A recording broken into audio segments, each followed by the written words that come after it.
Definitely. Always about knowing yourself, because that's what's going to allow you to come back.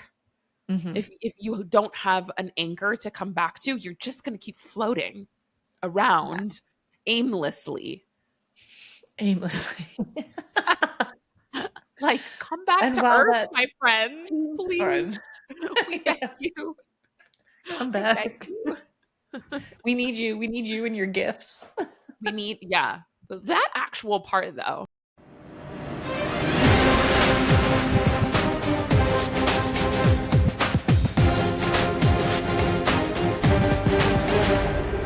So prior to the onset of electricity, we were on a biphasic sleep schedule. So most people would go to sleep around the time that the sun went down, or like a little bit after. And then they would wake up around like 2 and 3 a.m., stay awake for a couple of hours. Like they would visit their neighbors or like talk to their partners. They were also having sexual relations. Like it was just a time to do whatever the fuck. And then they went back to sleep again until like the morning time, or when the sun came up. And so that was a natural progression until the onset of electricity, which then we got to do whatever the fuck we wanted. But I Right. think, Fucked with our circadian yeah, rhythms. because of the land, like physically, like the land that I'm on, that has come back to me like very naturally. I've always kind of done it, but it just feels like not weird doing it here because it's Yeah. too hot in the day for me. So like I tend to fall asleep when I'm overly heated.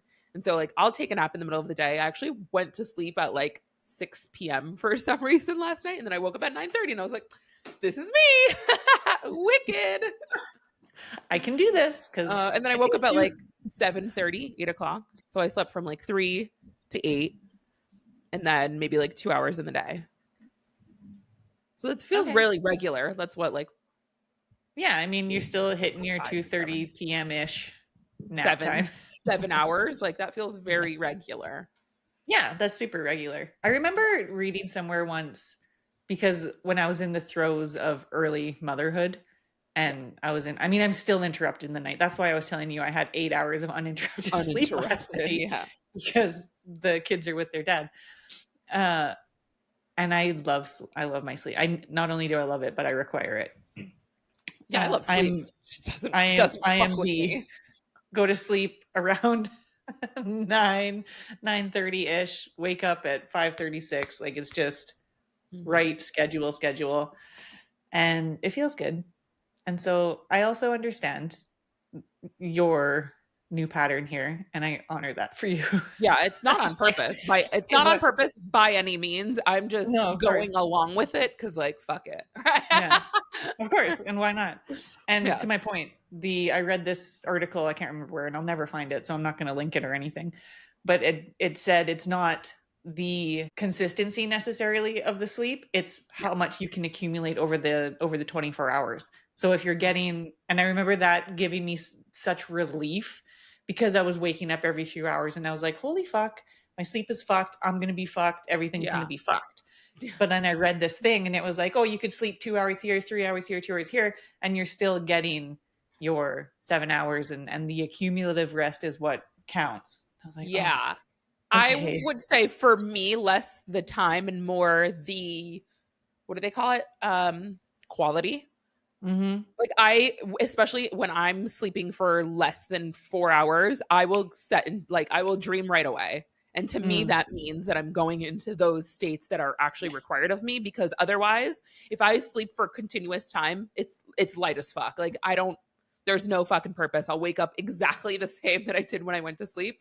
So yeah, I like that I can enter that state rather quickly. I think because my body is like aware that it doesn't have the time to fucking spend like getting there. Like, bitch, just get there. Just be in that state and everything else will work out fine. Yeah, I can see that. When I wake up too, I'm up.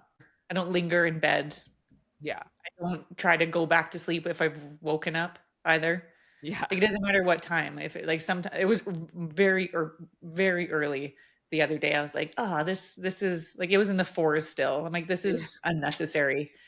But my body's not going to let me go back to sleep anyway. I was like, I was obviously rested, so Yeah. up and at 'em, Right. right? That's how I feel. It's obviously rest. You got up for a reason. Like you're there, you woke The up. body is So seeing its eyes for a reason. yeah. Let's allow it. Let's allow the reason. I have the kids' hamster here right now. And it doesn't belong here. It's fine. I'm happy to house the hamster for a little while, but it belongs with their dad. Oh, Yes, for them. I'm just caretaking right now. Anyhow, Bingo. Are hamsters nocturnal? Because this one fucking is. I His or think her name is Bingo. And are they just running, nocturnal? I assume so running all because night I long. know rabbits are nocturnal. Because prey animals tend to be awake, so not necessarily nocturnal, but they're up at like dawn and dusk, like the hours right Yeah, in between. for safety. Yes. But yeah, she's just fucking running in the night Oh on her yeah. little wheel. On her little wheel, and I'm not doing anything about it. Like I So could move cute her, though. I could move her to a different location, but she's just like in the She's living room. happy. And then because I sleep light too, like, I sleep the appropriate amount, but I also sleep light. So as soon as she gets on her wheel, I just hear it going. It's so cute. Oh, fucking, she's so cute. And she's tiny. Like, I had hamsters as a child. And so I'm trying to decide if my hamsters were also that tiny or if they seemed larger because I was tiny. Because you were tiny. Yeah. But this one is tiny, tiny. They're like, I caught it. The whole point of this was to talk about inner critics. And let's talk about them in no particular order. Which one do you want to start with? Perfectionism? okay, let's do it. That's a biggie for both of us. I fucking love perfectionism. I love it. To me, it's a gift that keeps on giving in many ways. And I say that because there's also a value behind it for me. And I also have worked enough on myself and my perfectionism to know that it doesn't have a hold on me any longer. And also, we're here to talk about probably the critics that do have a hold on you and how to release the hold, right? Yeah. So Well, for there perfectionism, everything can be positive and negative. It's how far you take it. yeah. And for me, perfectionism keeps my quality of work high enough that I'm willing to put in a lot of effort. And also, over the years, I've learned to make it like 80% perfect. I have like an 80-20 rule.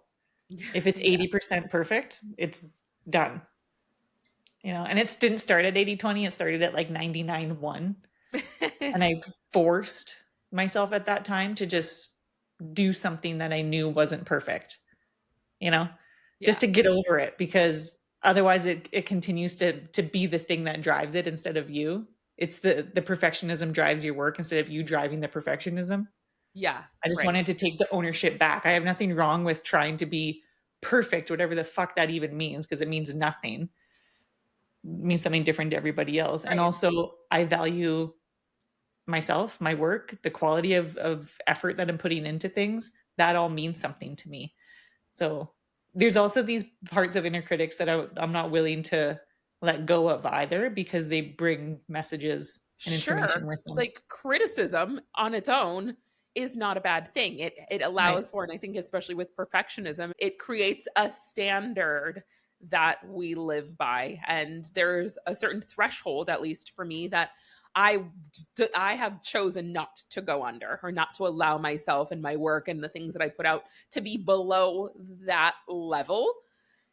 And also, I remember, especially in my writing, I would go back and I would look at it and be like, oh my God, like this is stupid. And this is, I spelled this wrong. And there wasn't a period and I should have used a dash and I should have done this. And now when I see it, I'm like, ha! And then I move on.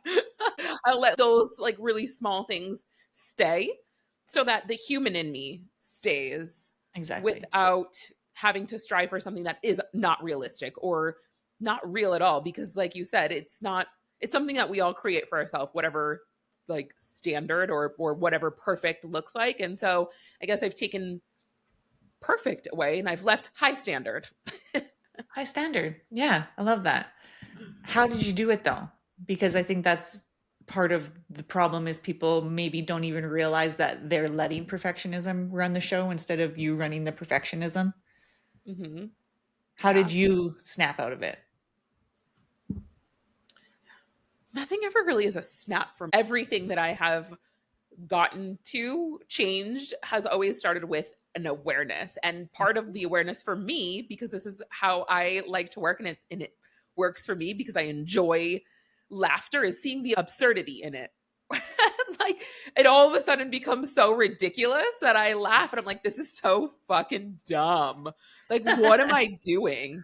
And Right. then going into some of these other things, I start lamenting on it. And I'm like, oh, okay, what a waste of my time. What a waste of my effort and energy to continue to try to strive for something that I have thus created for myself. Mm-hmm. I can just be okay with what I put out there and knowing that perfectionism did something, right? It got me to a certain place and a certain level of that quality and the high standard. So there was a level of allowance. I let it do its job, and then I stopped being attached to it. Right. And also because you took action anyhow, because the other secret thing that perfectionism does is prevent people from doing the things they want to do in fear that it's not going to be perfect and that they're going to be rejected.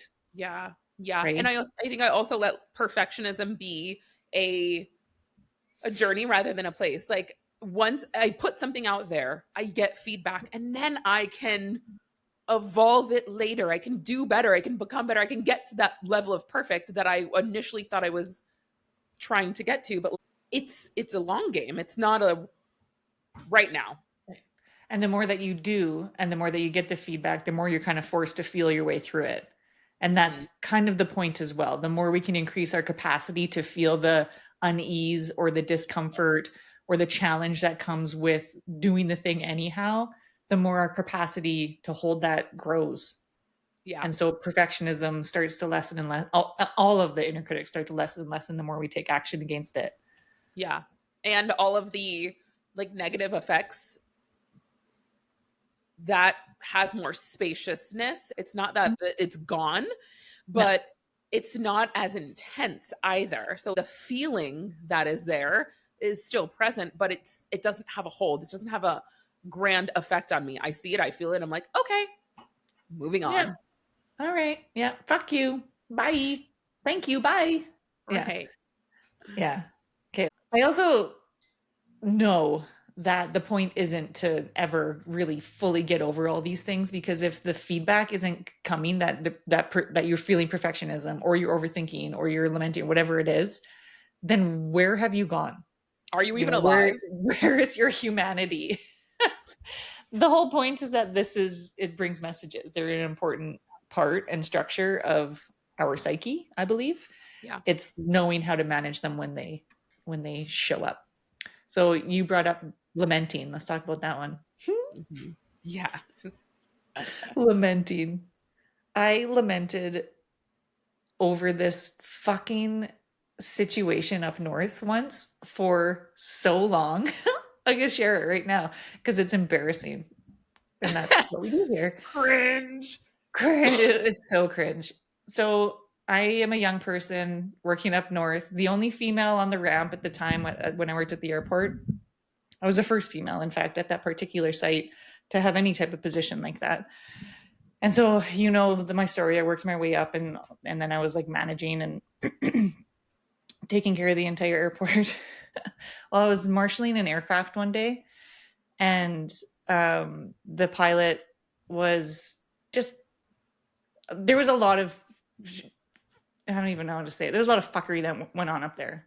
There was a lot of flirting. There was a lot of like, I'm an attractive young person at that time. And so the guys gave me a hard time. It's just what they did. And fine. Like, I learned to deal with it and figure it out. And the pilot was making this like symbol or like this sign that I didn't recognize. I didn't know what he wanted me to do. So I was standing in front of the plane marshalling, like waiting for his sign to start engine one. And he wasn't doing that. He was going like this. And I was like, I don't know what the fuck that means. Instead of following my instinct and going and like tapping on the plane for him to open the window and ask him what he meant, he was going like this. And so I was like turning around, and then he was like giggling. And I was like, what the fuck do you want? And then he did it again. And so I turned around to like look behind me. And then he was just kind of laughing. And then he went like 1, And so I like started itching, whatever. Or maybe it was 2. I can't even remember. It was so fucking long ago. Anyway, afterward, the radio operator was like, "What were you doing out there?" And I'm like, "I don't know. I don't know what this meant." He's like, "I think he wanted you to check the flaps." I'm like, "No, I don't think so." Anyhow, a week or more goes by and I'm just thinking about this, feeling embarrassed, first of all, because like I'm supposed to know what all these things mean. I didn't ask. I'm an idiot. I don't belong on the ramp. I'm a girl trying to do a man's job, like all of the things that just start going through your head. And then I was just lamenting. And then the pilot finally came back. Like, I don't even know. It was probably months later, actually, because I just didn't want to admit that I was wrong too for the longest time. And I asked him, I was like, "Do you remember that time we were on the route? I was marshalling and you were doing this and I didn't know what the fuck you wanted." He's like, "I just wanted to turn around so I could check out your ass." I knew it. And I'm like, "Are you fucking kidding me right now?" I was like, Immediately once you did this, I was like, he wants you to turn around. Yeah. I was like, "Fuck you, man. I've been thinking about that for weeks. Fuck you." And he's just laughing. I don't know what I learned from that. Even so. Well, what is now that you have separation from it? I guess ask earlier. I mean, I don't think I had the opportunity because they cycle through. Like, I don't get to see them all the time. Ask things you don't know. Yeah. Don't pretend like you know. Don't pretend like you know. Or don't be afraid to be a fool. I'm definitely not afraid of that anymore. Now, right? 20 years later. Yeah, 20 years. Not quite 20, but a solid decade. Yeah, I guess I did learn it at that time, though, because I didn't let it lament for forever. But I'm still talking. I'm telling you the story now, and I'm like feeling like, oh my God, you fucking idiot. It's so stupid. There was so much of that stupid stuff, though. And I guess when you throw yourself into a situation where you are new and you are learning, like, ask the question, ask it early, and learn what you don't know to just help yourself. Lamenting is the opposite of learning. Mm-hmm. That's what it feels like. Because you can just sit and fucking be in your cringe forever, or you can go and learn the lesson and take action and put it into play right and get over it.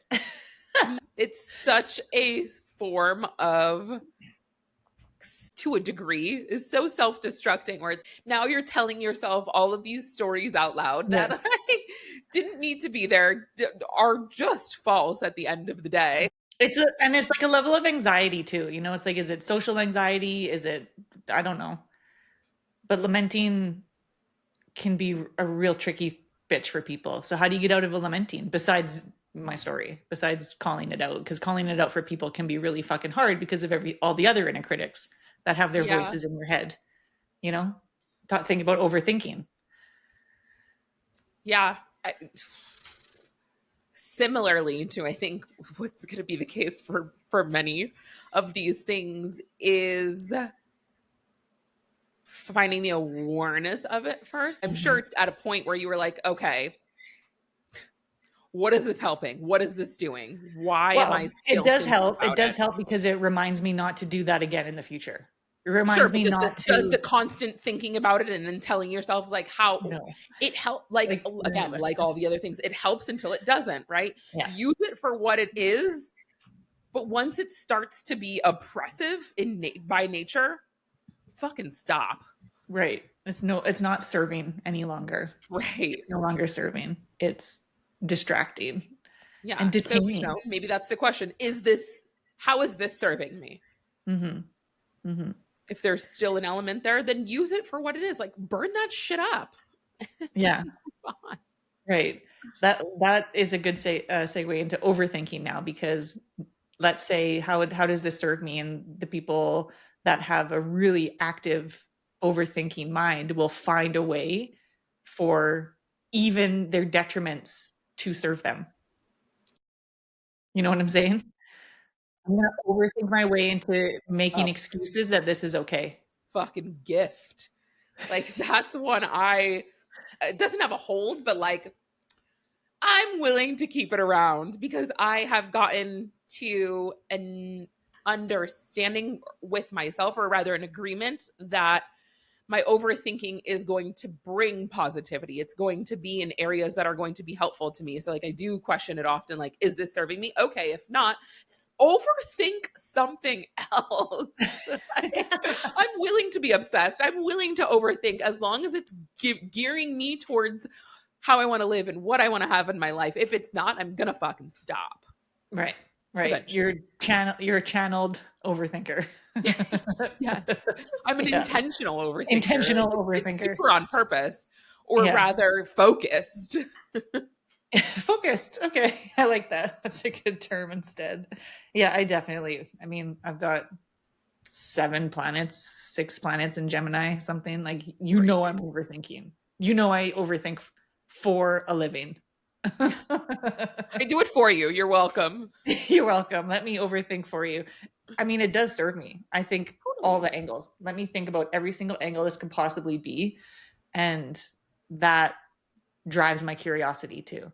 I love to know things. That's part of my, I don't even want to call it toxic trait, because it's not. Just give me all the information. I just want it all. What's the problem with that? Nothing. Absolutely Nothing. not. I'm curious. And that's going to make me a better coach, in fact. Give me every detail.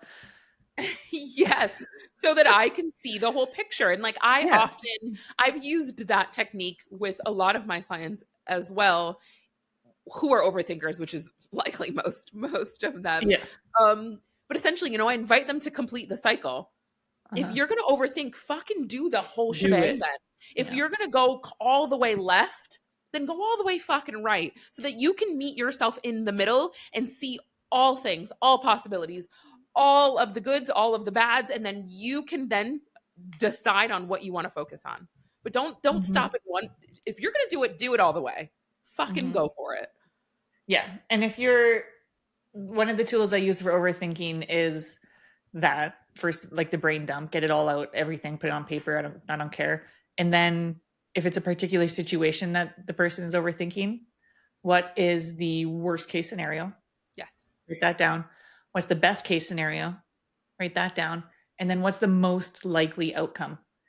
Because very often the most likely outcome always is the thing, because it's most likely. And we spend our time in the worst case, or we spend our time in the best case, and it's just a waste. It can be a waste of time and energy. So the more often you can practice that tool, the quicker your mind will get to the most likely outcome down the line. Yeah. And I love that tool specifically because when you actually break down the best and the worst, you realize the worst isn't actually that bad at all. It's like, oh, I was overthinking into a situation that it's not even that serious. Like at no point there's many of the things like, are you gonna die? It's a good question. You're not dead yet. Yeah. And if that's the worst case scenario, then you're laughing. Because then it won't matter anyways. If the worst case scenario happens, then you're done. And now so fucking avoid it then. Yeah. A tool for lamenting too, just before we get too far away from that one, is practice forgiveness for yourself.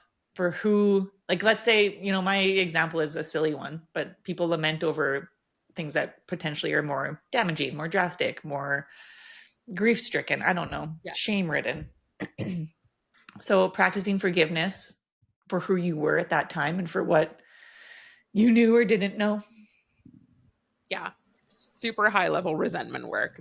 I think we did this when we were talking about like the 12 steps that I'm apparently constantly in, but that's one of them. Give some grace to yourself, and essentially too, if there's another person in that situation similarly. Absolutely. Right?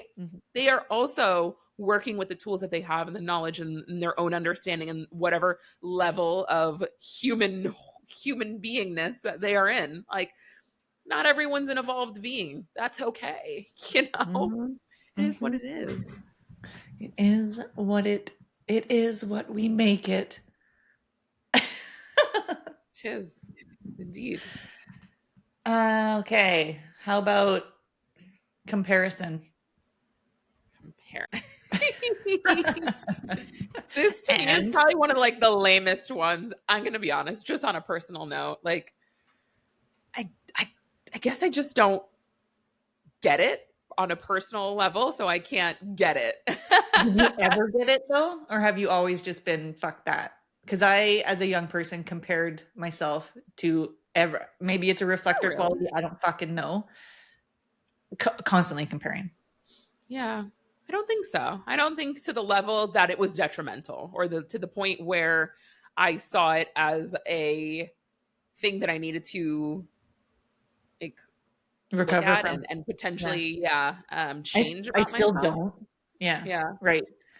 Because again, as an adult and a person who's done inner work, if I am comparing now, it's comparing up. Remember we talked about this on a podcast? I Yeah. don't remember which one it was. Like, Yep. are you comparing down? Or are you comparing up? If I'm comparing, it's way up, and Yeah. it's for motivation. Yes, exactly. That's how I've always seen it and used it, is this way to see my own capabilities, because I also have always, that's a generalization, that's not real, but I have tended to see myself in other people all the time. And when I use comparison in that same way, if this person is capable of that thing, that means I am too. Mm-hmm. That's the whole experience that I have with it. Back in the day, I don't know when, I'm not great with times and dates, but I always know facts. So in races, people could only do, I don't think it was something like the mile so fast, right? They didn't think that it was humanly possible to break a certain time until the one fucking person did it. And then all of a sudden, everybody was fucking breaking that shit. And so it Right. just takes Because they like, believed it was possible. Yeah. exactly. And so that's what I use comparison for, is the belief in myself to know that I am capable of that as well, because I'm not separate from that. I'm not separate from Yeah. that person. I'm not separate from that experience. And so it's fuel. And I love that we can give these examples of what inner critics look like for the better. You know, how to utilize that energy for your own expansion and growth, because it doesn't all have to be negative all the time. Yes. Right. Right. Yeah. So It's a right. tool for comparison, because let's say you're somebody who's still stuck in the comparing down, you're comparing yourself and then judging yourself for not Sure. Like the being why as not good me? as. Why Yeah. not me? What, like, whatever, and then not taking action in that regard and staying stuck in that energy instead. A good tool is asking if you would expect a young person to do the thing. Because let's say you are comparing yourself to somebody who, I don't know, let's just use social media as an example. You're starting a new thing on social media and you're comparing yourself to Mr. Beast, Right. where he's got this social media empire. And so you, first of all, it's insane to do that. And second of all, you can ask yourself, would you expect a young person to do what you're expecting yourself to do? Because in that scenario, you are the young person learning something new, right? Right. So if you can look at your inner child, if you have children, look at your own children. Like, would I expect Lennon to be, you know, Would you expect her to be a fucking social media guru at the age of 7? so ask yourself, even if a younger you, if that's helpful. Anyway, that's one tool. Mm-hmm. Uh, Negativity. Let's talk about that then. What the fuck is that? Once again. No, it's funny because I consider myself a pessimist at heart. At heart. I, What do you I do do. with that? What do you do with that information then? I don't know. First, let's explain why pessimism may exist.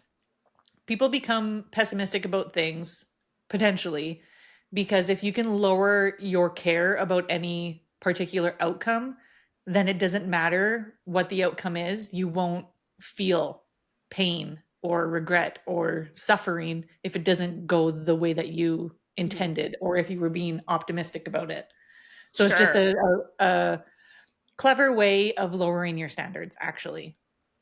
Yeah. Well, I wouldn't say standard for me, but it is on purpose to lower my level of care, because for me, fundamentally, my care, at least in my opinion, is so extreme that I need to bring it down to a space that I have the capacity for. And over time, the capacity will increase and I won't have to lower that level of care. But I care so much that I now almost have to like opposite that and Yeah. not care at all in order for it to feel safe for me.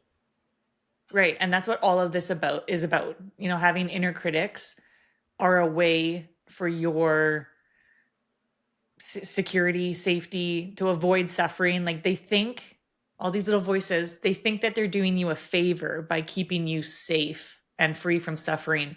But all they're really doing is keeping you in the same loop of suffering, and that suffering is just familiar. Yeah. Right. So again, it's about increasing the awareness that these things are here to protect you.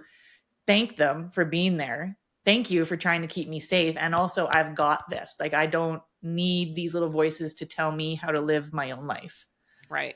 Yeah. Or what's right and wrong. You know, our bodies are there to tell us what's right and wrong when we're in a body of safety, which is a whole other fucking topic, I guess. Yeah. I mean, it's underlying in all of these things, truly, but and they all feed each other. Right. Yeah. Oh, for sure. Like they're all essentially each part plays into the next one.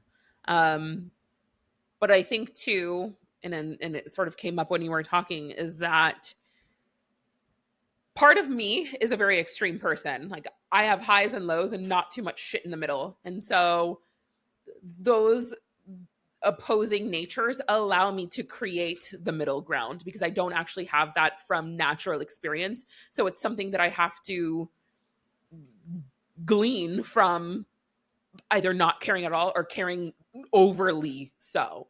And so then I get to understand what the capacity of like caring just enough feels like, because I know what these two extremes feel like. And that's a natural tendency that I've always played into. It's the Gemini in me, I guess you could say. But I live in extremes so that I can come to my own understanding of a baseline that I am comfortable with.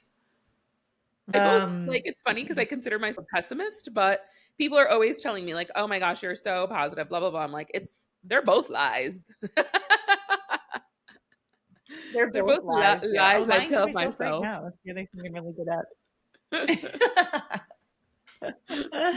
Oh my God. Sometimes the lies we tell ourselves are just real important though. Yes. Absolutely. I mean, let's be honest. Lie to yourself a little bit more then sometimes if it's going to keep you moving anyhow. I'm not going to say fake it till you make it. I won't say it. Oh, I just said it. Fake it till you. There's an element of truth to it, and then there's another part of me that's fucking stupid. I know. It's so stupid. There's the extreme of me again. Yeah. How about just make it till you make it? There's no faking. No. Yeah. What else we got? People pleasing. Just watch this episode on people pleasing. We don't need to revisit that one. But we will briefly. This episode as we fucking of this episode. We shredded it to pieces. Watch this episode where we completely tear that apart and blame you for your own people pleasing, basically. I mean, we're to blame for all of our own shit. Let's be honest. We need to be accountable for all of these things. Yeah. Yeah. And people pleasing is a very effective way of, I love the way that you put it, putting other people, assuming that other people think a certain way, which is rude of you to do, first of all. Fucking rude as shit. Yeah. How dare you? How dare you assume that somebody else needs or wants this thing from you without them directly asking? Because I think that's the other part too. People pleasing isn't even as a result of an ask all the time. Like, yes, it is. Saying yes to things that you want to say no to is classic people pleasing, and it drains your energy and it goes against your will, and there's so many things about it. Again, it's so much more ego driven than we're willing to give it credit for. Just say it. It's for you. It's always for you. Yeah. So you can feel comfortable making other people feel comfortable, or whatever the fuck it is you're trying to prove. Right. Just stop. Just stop. More lies, more deceit. More deceit. How dare you? Just get to know yourself, go a little bit deeper Yeah. if you're a people I think pleaser. that's the cure for so many of these things is getting to know yourself so well that back to the Well, pessimism. your None of it matters. inner critics. Hilarious. Or become hilarious. That's what I mean by the absurdity of it. Like you can laugh and then move on. Like fucking Olivia, this fucking overthinking bitch. Now go. Okay. I don't know if this next one is an inner critic or not, but it is definitely something that has uh, helped me suffer a lot in my life is distractibility. I can't even blame ADD for this either. I mean, I can obviously, and I won't because part of me also knows exactly when I'm being distracted, and then I allow it to. Oh, I can't say that all the time though. Sometimes I don't know I'm distracted till it's too late. Mm. Mm-hmm. Too well, what do you mean? Like too late to Choose to not get distracted. sure, but like you can then just stop. Then I just stop. Yeah. Right. Yeah. Distractibility. I mean, it's more fun to just like It's ding, ding, ding. definitely the funner Yeah. of the all.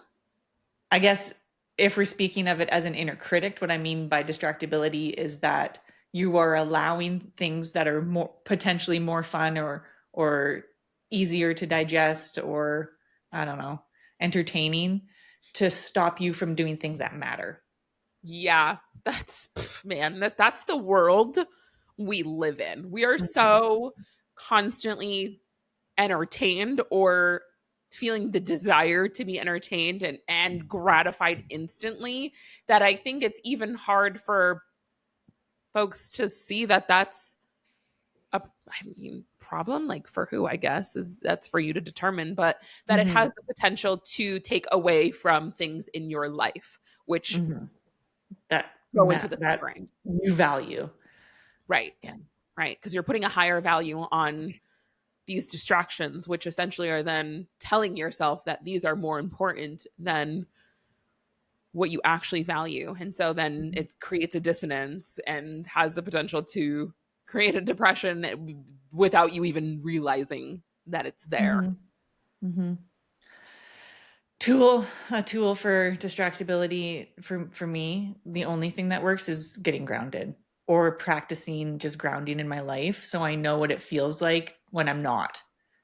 So I can get back to grounding if it's necessary in that moment. It's not always necessary. Sometimes, I just get a day of distraction and how fun. How fun. Yeah. Life is a ratio. I was Yes. going to say balance, but it's not a balance. Life is a ratio. Be distracted and also know what you value and what's important and put the effort in that direction and then feel satisfied in that and know yourself well enough to know when enough is enough too. And Yes. that is the finding of the ratio that continues to be the effort for, I mean, me and probably many others that can be disciplined in their craft. You're right. Yeah. Meditation helps me with this, right? I meditate so I know that I can. That's the reason why I do a lot of things to prove to myself that I do have discipline. So when the discipline is required, I can tap into it. Yeah. Like if I start to feel really distracted by my phone, for example, especially when the kids aren't here, like I'll just go on Instagram and then get off and then go back on and then get off and go back on and off throughout the day because I can't. They're not here. They don't need me. I can do whatever the fuck I want, and that can become a lot of fun and very distracting all at the same time. And I laugh my ass off on my Instagram, you know that. Anyhow, until it's like, oh, I've been on Instagram 6 times today. This is 5 times more than usual. And so then I go, put your phone away. And so then I actually put my phone away and I don't look at it for an extended amount of time to prove to myself that I still can. Does that make Yeah. sense? Yeah, absolutely. It's like taking yourself out of the like environment or the situation and like having Mhm. a certain level of separation. So like the putting the phone physically somewhere else or creating a level of distance from it. Another one of those 12 steps. Another one. Yeah, I also don't even need to have the phone away necessarily. I'll put it away in my brain, and Mm, then anytime I think about going to reach for it, I stop myself, you know? right. And I go, "Oh, look at you and your little habit. Isn't that cute?" And then the willpower sets in and I don't grab it and don't turn it on or whatever. Yeah. It's Like not the it's what it's willpower. what worked for me, but I Right. Right. feel like I require discipline in my life, otherwise I'll just fucking go off the rails. I'll Yeah. be off the rails.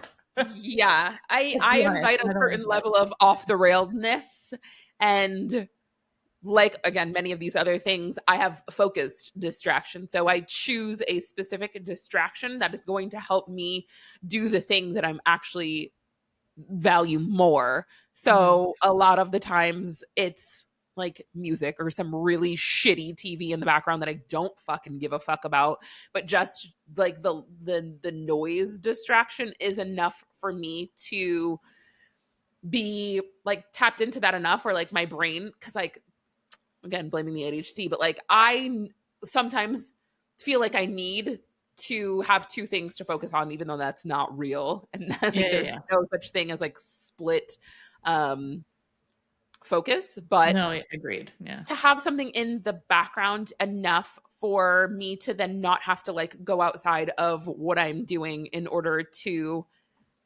like feel Get that something different. Yeah, yeah, yeah. yeah, yeah. I have there's a playlist I'll share actually in the show notes. It's called ADHD Techno Focus. I've been listening to this same playlist for it hasn't really changed that much either for a couple of years. If I want to get shit done, that playlist goes on and then time melts away. Yes. Like it just there's no words and because that's important. If there's I words, I'll can't have start words singing. either. I Totally. can't have words because then I start singing and then I'm like, what the fuck was I doing? Why am I dancing in the kitchen? Yeah. Yeah. But there's an underlying theme, I think, to all of these inner critics, the struggles that we have in our life, whatever you want to call it, the challenges. The underlying theme is knowing what you value. Because if you don't, if you can't like list your values, what are you working toward? And if you don't have that, what I don't even want It's a direction, yeah, I would even I mean, it's more of like a grounding, a foundation, like how foundation, that's a good you word for know? it. If you Yeah. don't have that foundation of why you're even doing anything in the first place, then of course you're going to get distracted. And of course you're going to overthink. And of course you're going to lament. And of course you're going to compare. Because what are you moving toward? That. Always about knowing yourself because Mhm. that's what's going to allow you to come back. Mhm. If you don't have an anchor to come back to, you're just going to keep floating Yeah. around aimlessly. Aimlessly. Like, come back And to while earth, that my friends, seems please. fun, We beg you. come We beg back. you. We need you. We need you and your gifts. We need, yeah. That actual part, though, we need everyone to be tapped into themselves and their gifts so readily because that's what's actually going to make the change and elevate the consciousness and move us Right. towards the direction that we all want to have. Because at the end of the day, in this point, and maybe I'm going too far right now, we're letting people win who know so much more about themselves than we do. And that's why they're winning because they're fucking convicted and they're solid in themselves. And Yeah. it's a deterrent to most of us, but it doesn't fucking Yeah. matter. That's not how the universe works. They know themselves so well and what they desire that their every move is in agreement with that. For better or for worse. Yeah, that part doesn't matter. That because that's Right. not how the universe works. It's not No. looking at good, bad, right or wrong, moral or immoral, because that's not real. That's something that we decide on ourselves. Leaders are convicted. Convicted. They're convicted. Everybody needs to be, this is a bold statement, everyone needs to be convicted in themselves. Everybody needs to be a leader of themselves. Everybody needs to be a leader.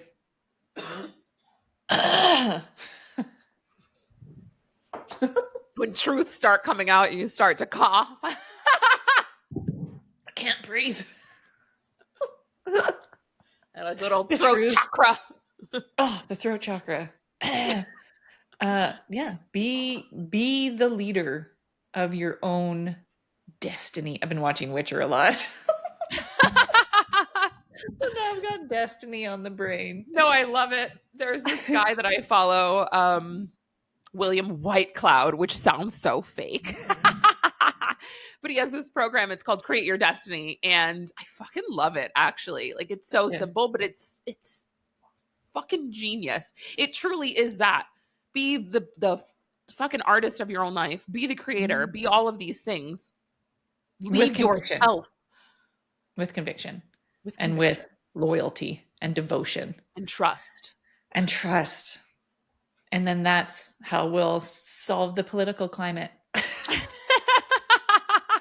We have the answers, folks. In case you're wondering, we have the political climate answers. Just fucking be better.